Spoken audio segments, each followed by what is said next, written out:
Watching you in the back, greeting each other, having hugs, and oh yes, there's lovely coffee and munchies back here. Good morning, everyone. Yeah, if you can please go ahead and get settled in, we will get started. I am Karen Callie, and I will be worship associate this morning. We are really, Mandel and I are really pleased to see you here. This morning, we reflect on the legacy of ACT UP, ACT-UP, the AIDS Coalition to Unleash Power. And we will be asking about what their courageous activism can teach us about resistance, resilience, and renewal in our current political situation. Our opening song will be led by Catherine with words that'll be on the screen, and I invite you to stand as you are able and join in.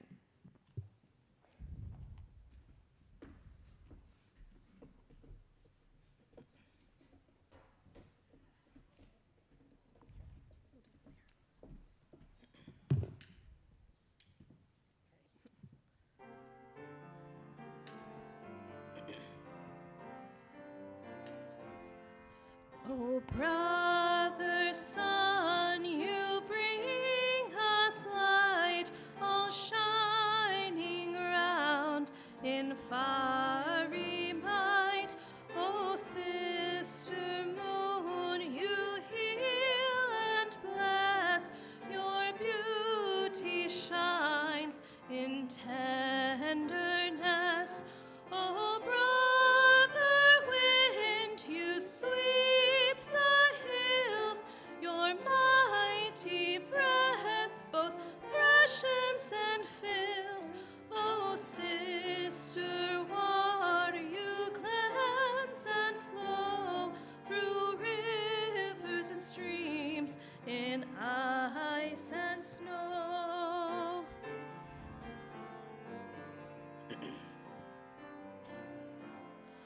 Oh, brother fire, you warm our night with all your dancing in colored light. Oh, sister earth, you feed all things, all birds, all creatures, all scales and wings. Oh, sister death, you meet us here and take us to our God so near. Oh, God of life, we give you praise for all your creatures, for all of your ways.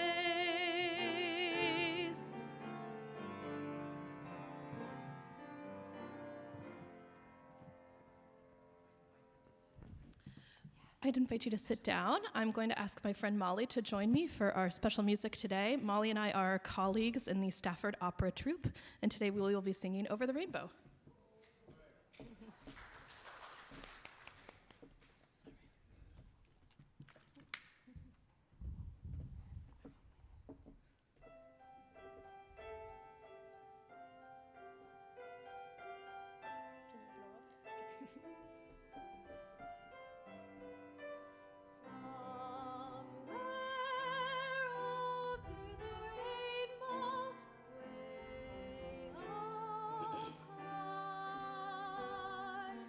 There's a land that I've heard of once in a lullaby,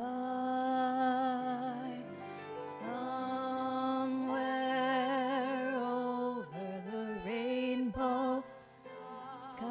skies are blue.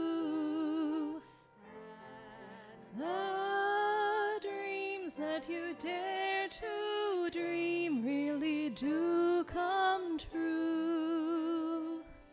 Someday I'll wish upon a star and wake up where the clouds are far behind me.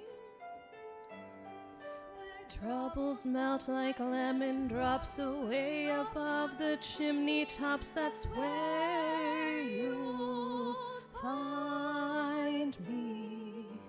Somewhere over the rainbow, bluebirds fly. Birds fly over the rainbow. Then, oh, why can't I? Somewhere over the rainbow, way up high, there's a land that I've heard of once in a lullaby.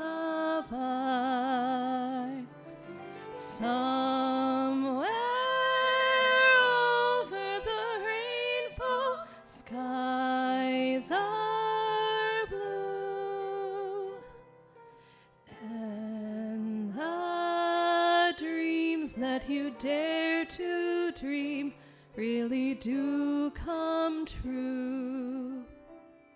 Someday I'll wish upon a star, wake up where the clouds are far behind me, where troubles melt like lemon drops away above the chimney tops, where you'll find me. Somewhere over the rainbow, bluebirds fly. Birds fly over the rainbow. Why then, oh, why can't I?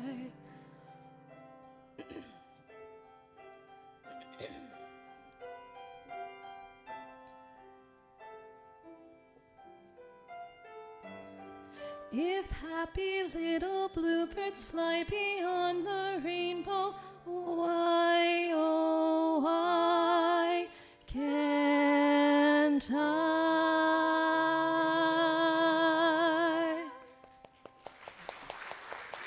Thank you.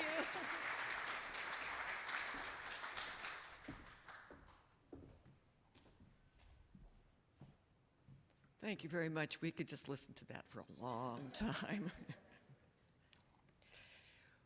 Well, it's time for you to enjoy our presenter today. I asked her how she wanted to be introduced, and she gave very little information. Mandolin is our former director of Lifespan Religious Education until midnight last night. Yes. A feminist and an activist. So please help me welcome Mandolin.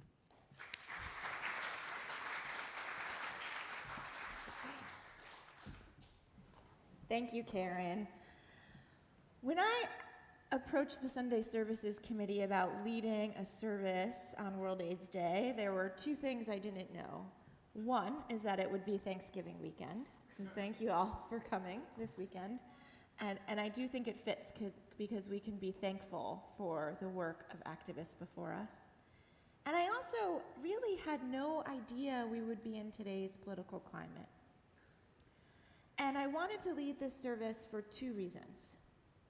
The story of the AIDS epidemic has shaped me personally in ways that are undeniably, has shaped me in ways both personally and politically.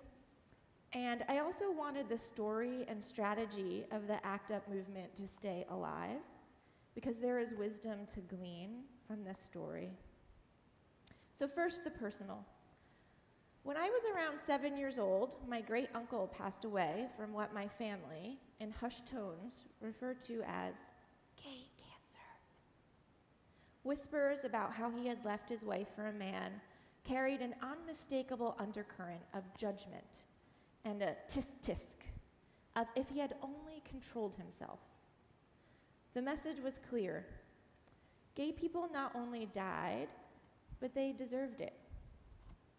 Years later, when I came out to myself as a bisexual, a secret terror gripped me. It had been embedded in my young mind that to be gay would mean to die.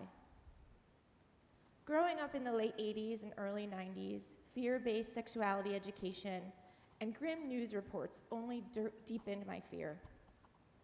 When I was a teen, my cousin came out as gay as well, the son of the father who had passed away. And he soon after came out as HIV positive, solidifying my deepest fears. He lived until the ripe old age of 62 and passed away maybe just 5 years ago, thanks directly to the work of ACT UP. As I've often done in my life, I sublimated those fears into action, or so my therapist tells me.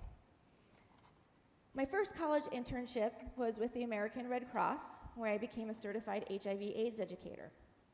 Later, I worked for a clean needle exchange program. These experiences again solidified that truth that shaped my life. The personal is political. This same truth drove the activists of ACT UP, the AIDS Coalition to Unleash Power. The early years of the AIDS epidemic in the 1980s unfolded against the backdrop of a conservative political climate in the United States, led by the Reagan administration.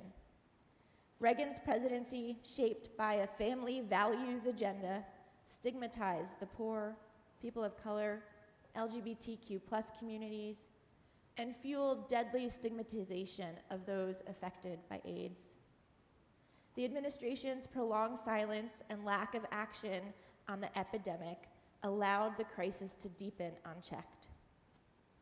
Religious fundamentalism further compounded the hostility, framing the disease as a moral failing rather than a public health emergency. That tisk-tisk. The story may sound a bit familiar. Amid this atmosphere of open hostility, ACT UP, the AIDS Coalition to Unleash Power, emerged as a driving force, using direct action to demand treatment and resources. Their message was clear: silence equals death. They refused to let quiet complicity allow injustice to rule. Instead, they turned their grief and rage into bold, life-saving action. Through die-ins, protests, and public campaigns, ACT UP successfully pressured pharmaceutical companies to accelerate drug trials, secured funding for AIDS research, ensured those diagnosed with HIV or AIDS received services such as housing and health insurance. They proved that grassroots movements could achieve transformative change in the face of entrenched political and social hostility. I am thankful to these activists. They show us a blueprint for creating radical change. As we sit in this political moment, their lessons are as urgent as ever. I forgot that I had an introductory question, so we will make it a middle of the talk question. What do you remember about the early days of the AIDS epidemic? Does anyone have anything that they want to say? And I don't know if we have microphones floating around, so if you say it, I will repeat it. So go ahead, Jackie. I was a nurse in Tarzana, California, and I was actually treating a patient who the situation was such at that time where they had not cleared the blood bank. This woman got blood from a person who had AIDS, and so I was treating her. And I remember The microphone's coming. Go ahead. So Jackie's talking about her time as a nurse and treating a patient who had received blood with the HIV virus. Go ahead. And that was, I had to gown up, and it was the first time I'd ever had to do that. And consequently, this is working, but it's empty. That's all I want to say. Okay, thank you. Thank you for sharing, and thank you for that work. Anyone else want to share anything? Karen, up front. Okay, so Elaine and then Karen. Yeah, what I remember is that people that we didn't know were gay started coming out and being open. No, Karen up front. Oh, she's gonna go rogue and take this microphone. No, good. Community Foundation in Southern California. And so there were a number of times when we were looking at proposals that had to do with funding for this sort of thing. And I remember part of my job as a grants manager was to go out and do site visits. And in some cases, the sites were really, holes in the wall kind of thing, kind of hiding. But in one case, it was in a nice office set up, or clinic set up on a street front, just very modest. But I remember, a part of my job would be to meet with people, to meet with clients, with administrators, and so forth. And there was so much hesitation about touch. But by that time, I was convinced that, hand touch was fine. So I remember making a point of shaking hands, and there was always just a little bit of relief that went with that. Thank you. Go ahead, Lois. I was a graduate student in Manhattan, and one of my fellow students had a very close friend who had AIDS, and he actually died fairly early in the epidemic.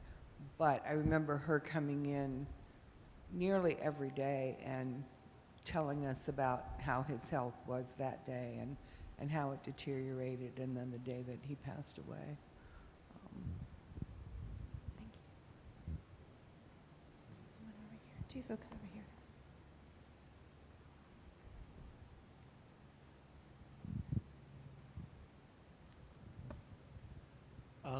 Yeah, my high school best friend was one of the first, certainly the first person I knew who died from AIDS, and had been closeted for many years, and then another dear friend as well early on, and that just overriding sense that AIDS meant death. It was a death sentence, just was so prevalent for so long, and so informed so many of us in our kind of understanding of what it was. And of course that, became what you've described, which is, this sense of somehow the lifestyle, brought this on. If Steve hadn't been so, promiscuous, if Jerry hadn't, gone outside his marriage and loved men and been promiscuous, and somehow promiscuity, gay equaled promiscuity equaled death sentence, equaled not deserved, but kind of something you brought on yourself.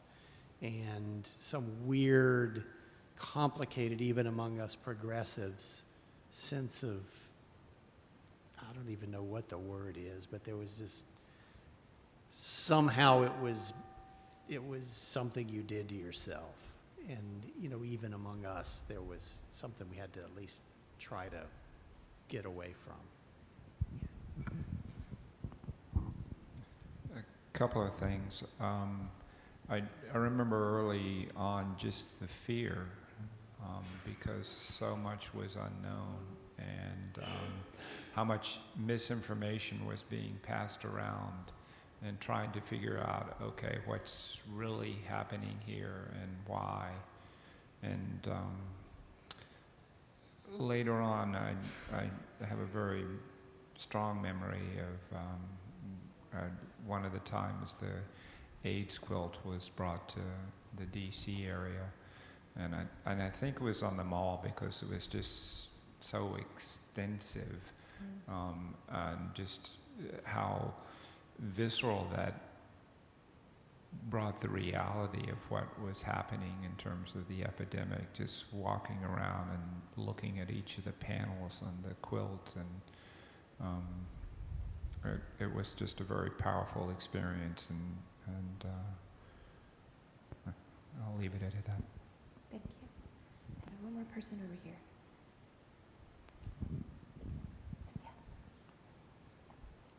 Raise your hand.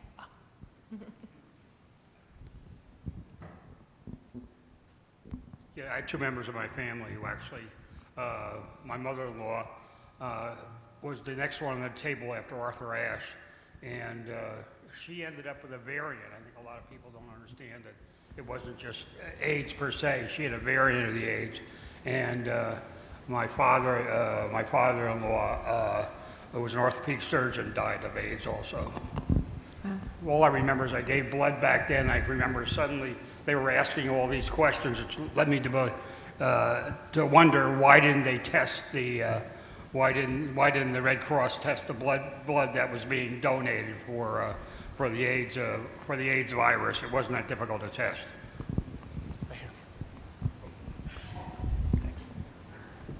Okay. I think we got everyone.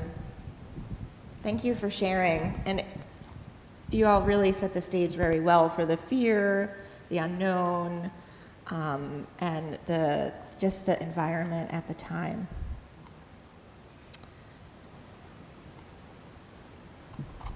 So amid this atmosphere of open hostility and fear, ACT UP, the AIDS Coalition to Unleash Power, emerged as a driving force, using direct action to demand treatment and resources. Their message was clear: silence equals death. Many of us may remember those signs. They refused to let quiet, I read this already, but we're doing it again. They refused to let quiet complicity allow injustice to rule. Instead, they turned their grief and rage into bold, life-saving action. So what are the lessons? Lesson 1, silence equals death. One of my favorite quotes is from Zora Neale Hurston. If you are silent about your pain, they'll kill you and say you enjoyed it. Silence fuels injustice. The slogan, silence equals death, wasn't just a call to action. It was speaking truth to power. Their strategy gave voice to the lived reality of its members in places of power. In order to ensure that clinical trials met the needs of those most affected, ACT UP insisted that lived expertise, the knowledge and voices of those directly impacted, shaped every aspect of the fight against HIV and AIDS, from drug development to public health policy. Their Storm the NIH campaign pressured the National Institute of Health to overhaul exclusionary research practices and include a broader, more diverse range of participants in clinical trials, ensuring that marginalized groups, particularly people of color and women with HIV, were not overlooked in life-saving studies. There's a lot of sun right there. Today, silence remains deadly. Sometimes the words are hard to hear, but I promise you it's even harder for them to be swallowed unspoken. Listening to truths that challenge us and make us uncomfortable is holy work, but is the kind of work that tears open spaces of transformation and allows justice to take root. Lesson 2, the power of crafting a narrative. ACT UP took the terror of the AIDS epidemic and transformed it into a movement that changed public health and activism. They're incredibly effective in creative protests, wrapping a giant condom around Senator Jesse Helms' home, or staging a die-in at St. Patrick's Cathedral in response to anti-gay and anti-abortion sentiments by the Cardinal, were carefully planned actions designed to capture media attention, shift public opinion, and change policy. But they didn't rely solely on external media to tell its story. They created their own. Through videos, posters, and art, they spread their message and documented their activism and leadership. The acts of self-representation were not just tools of advocacy, they were acts of resistance against erasure. By controlling the narrative, ACT UP ensured that its stories and struggles were preserved, remembered, and amplified. There's a great documentary that it is on Amazon Prime right now about the ACT UP activists. It includes videos that they took. It's really wonderful. Lesson 3, Inclusion makes us stronger. ACT UP grew stronger when they listened to the voices of those most affected by the epidemic. What started out as majority gay white men quickly opened up to women, people of color, those with substance use disorders, and the unhoused. And these folks were not just included, they were centered. Over time, the movement grew from a focus on access to life-saving medications to one of systemic change. This was accomplished through decentralized movement building and the use of affinity groups to create small, close-knit communities within ACT UP that could support one another and raise concerns. Our resistance today must follow this model. If we're to confront the crisis before us, we must listen to the lived expertise of those on the margins. Their voices still guide us toward effective strategies, even if they are not the strategies we would have chosen on our own. Lesson 4. Persistence wins. ACT UP knew that systemic change doesn't happen overnight. It requires showing up again and again. They paired bold protests with deep research, regular teach-ins, and careful strategy, creating an inside-outside approach that combined pressure from protests with negotiations with policymakers and leaders. We must commit to the long haul as we confront today's challenges. Anger can spark action, but love will sustain it. So what is our call to action? And what can we do to rise to the challenges of our time? ACT UP's playbook offers us some timeless guidance. Be inclusive. Voices from those with lived expertise must be the center of any movement. Be bold. Whether it's speaking at a town hall or organizing a local protest, visibility matters. Be creative. Use art, humor, imagination to tell the story of justice in ways that cannot be ignored. Be strategic. Research. Build alliances. Demand a seat at the table where decisions are made. Be persistent.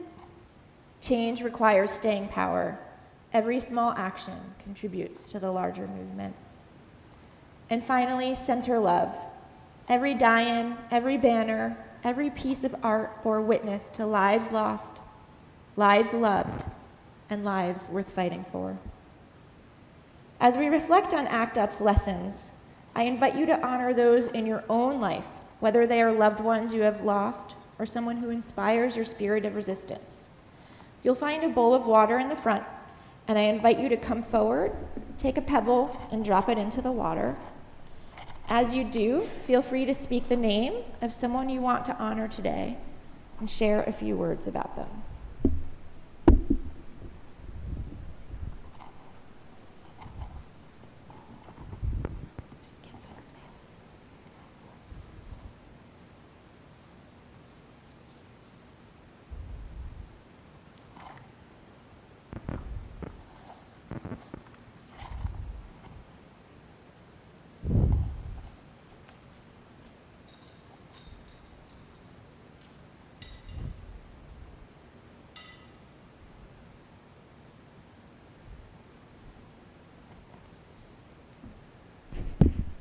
Beatrice von Guggenberg and Chris Kerr, who have been part of this fellowship in the past. Both HIV positive for many, many years, and both who were activists, and both who were spent a great deal of their life trying to educate others about HIV back in the days when it was not an easy thing to do. And both who've lived their lives with great courage and great love, and had the courage and love to bring the most wonderful child into this world, even as they were both HIV positive, and in so many ways have been models for how to live good lives.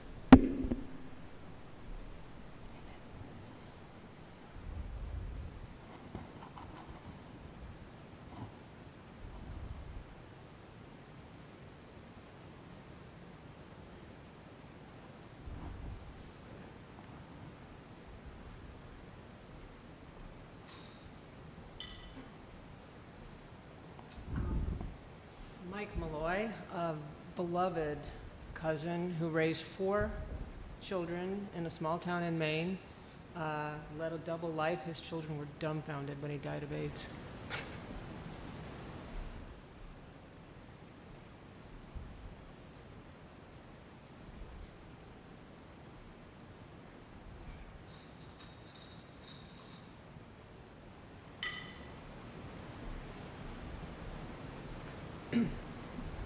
It's not directly related to AIDS, but I wanted to honor Alice Rabson, who attended this fellowship forever. She never joined. She refused to be a joiner.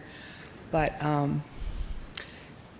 the one thing I remember hearing a lot about Alice is how she staged her own protests marching at the post office in downtown Fredericksburg when no one else was out protesting. She was out there speaking.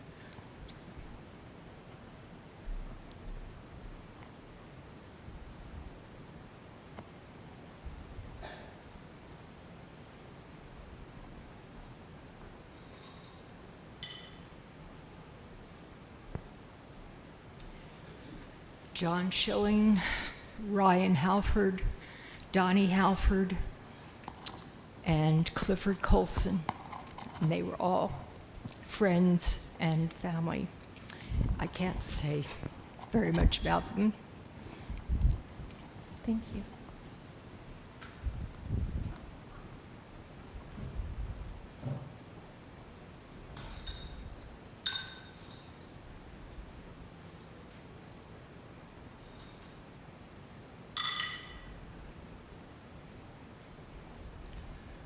Mark Rainey, Peggy Rainey, Jordan somebody, and Larry Tate. All friends of mine who died. Thank you.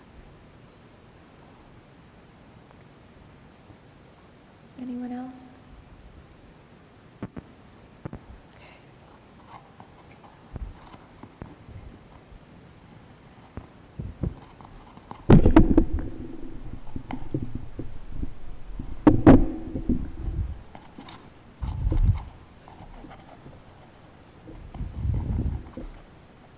Let the ripples in the water remind us of the power of even the smallest actions to spread, to reach beyond us, and to create change. I close this talk with another favorite quote. If you have come to help me, you are wasting your time. But if you have come because your liberation is bound with mine, then let us work together. And that's by Lilla Watson. The work of ACT UP had a positive effect on our entire society. For more open conversations about sex and sexuality, widespread use of condoms, change in health policy, faster drug approval processes, and a model to continue to fight for universal health care, housing, and justice.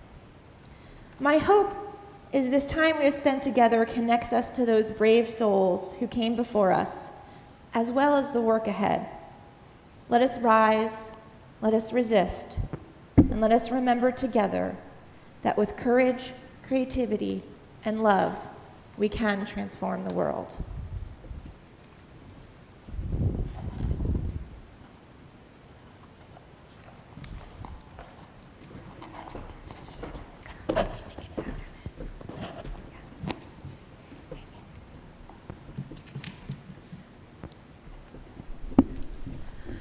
All right, we're going to sing the meditation on breathing. If you'd like to take a moment and breathe yourself and meditate and think about everything that was said so far today.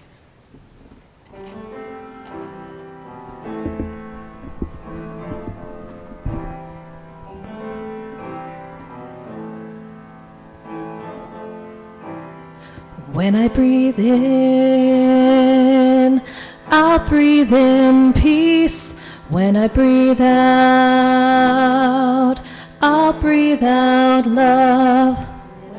Breathe in, breathe out. Breathe in, breathe out. Breathe in, Breathe out. Breathe in. Breathe out.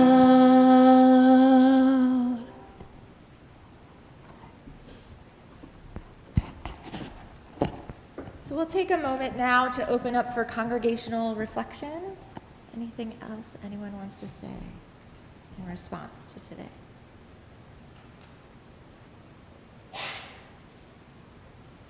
We have Elaine in the back. We're getting the microphones. Our greeters always get a workout.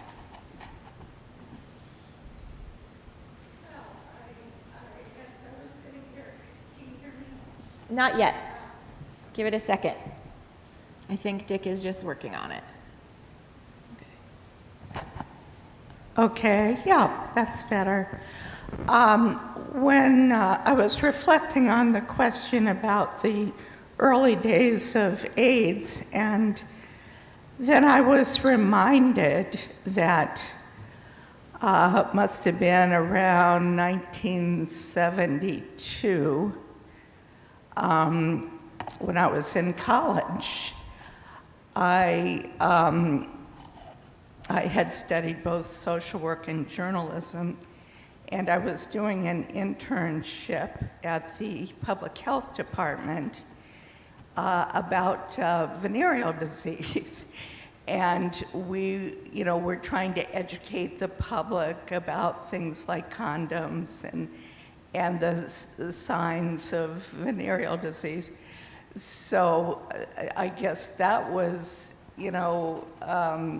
a beginning to discussing sexually transmitted diseases and so forth. Yes, thank you, Elaine.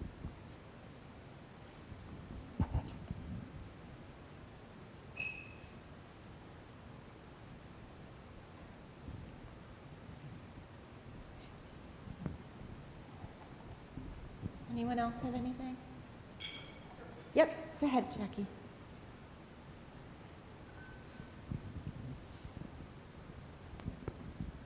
Just to follow up to what I commented on earlier, as I sat here and listened to what you had to say, my mind went back to when I was a brand new nurse. And here I had to put on this garb and all the posters in the nursing station, don't get anything on your face. And I remember the fear of not knowing enough. I think that's, as a brand new nurse, I was in my 30s, but I still was a brand new nurse. And I just wanted to share that reflection because I hadn't thought about the fear that I had of going in that room and with the needle and making sure that I didn't get anything on me. And you brought back some fear that I really would have appreciated, probably not remembering, but in a sense I do appreciate because it is a reflection on what I did at that time. So I just wanted to share that because I think a lot of us, we forgot about the fear that was generated in the society in the moment in the 80s. Anyway, thanks.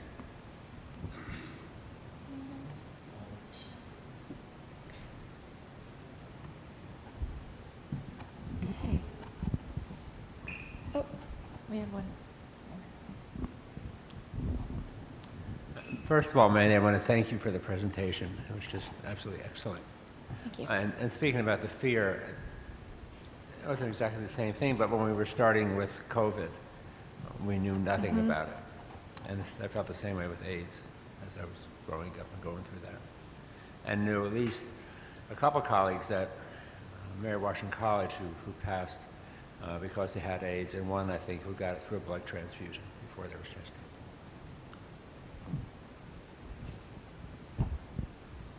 Steve. Way overdoing my presence here today, but I had posted something on the UU Friends Facebook page, and it was an article from the, I think most people couldn't access it, it was an article from the Washington Post. Don't doom scroll about Trump. Here are things that you can do. And I said, check out number 2. Number 2 said, join a Unitarian Universalist fellowship. I kid you not, it was all about kind of activist things that one could do, and that was number 2. He says, because that's where you'll find the people who will get off, I'm paraphrasing here, who will be the ones who get off their asses and keep kicking ass and making things happen and being out there in the community, you know, to make the world a better place and to push the progressive agenda. And yeah, worth checking out.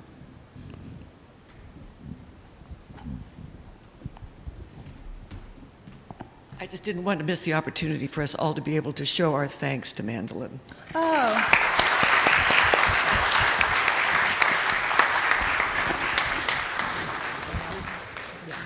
And she is our announcer for events today.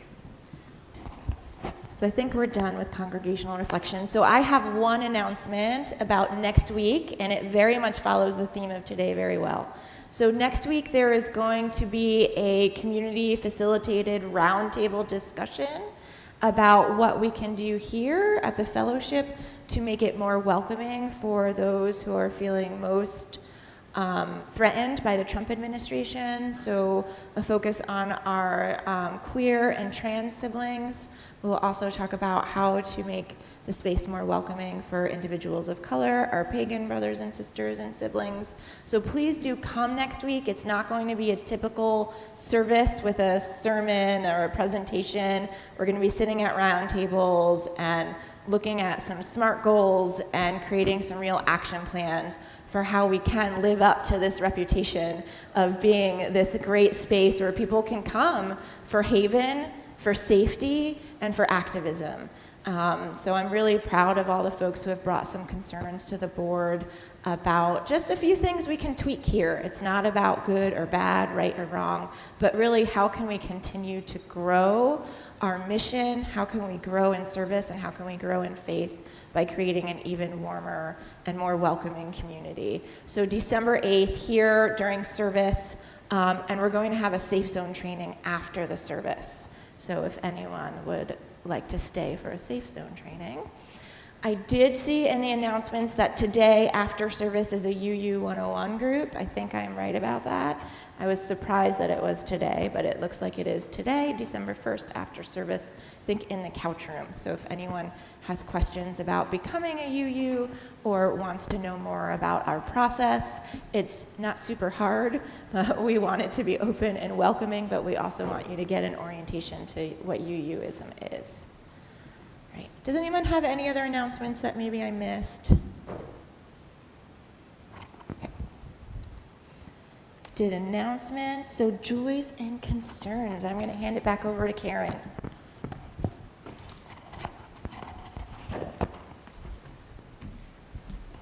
I was just doing my run to see if there were any joys and concerns that were in the basket back there. There are not. This is the time in the service when we have the opportunity to share in a variety of ways, and one of them is public announcements here. And I want to remind you all that there is that basket that's in the foyer that's sort of on that side, and it has a big flag in it. And the form lets you specify how much you want your concern to be shared and in what formats, and newsletter here, whatever. So please keep it in mind.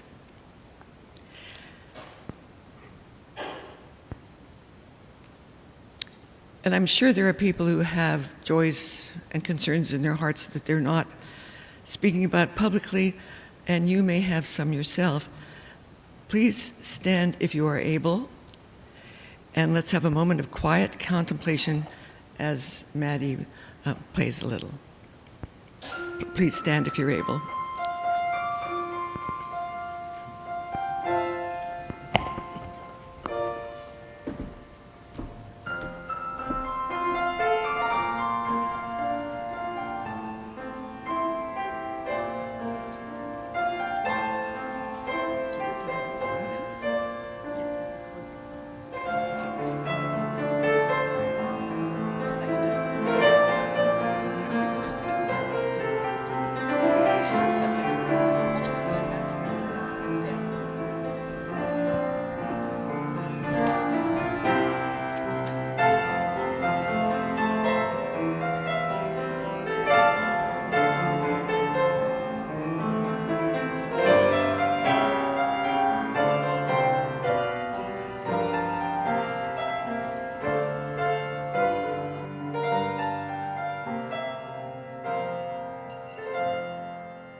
Thank you very much, Maddie.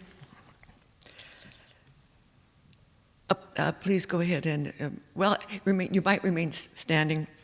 We care about these concerns, but you may have a more private joy or concern in your heart. If so, we invite you to silently come up and place a pebble into the bowl of water over here, and as Emerald already has. If you have a concern and need to speak with someone, a member of our pastoral care team will be coming up to the chairs that are over here to your right, and you will have a chance to sit with them and talk. If you would like to contribute financially to this fellowship, we invite you to quietly go to the back and place your gift in the offering basket, which is located near the rear exit. If you have enjoyed today's service and want to see this fellowship grow and continue to be a positive light in our community, then I encourage you to give generously.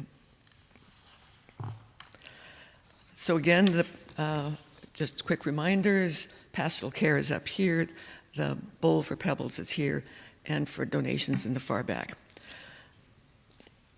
Let's see, I guess, can you go ahead and play a little? Thanks.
Okay, we're going to close this morning with Give Thanks. Feel free to join us in singing.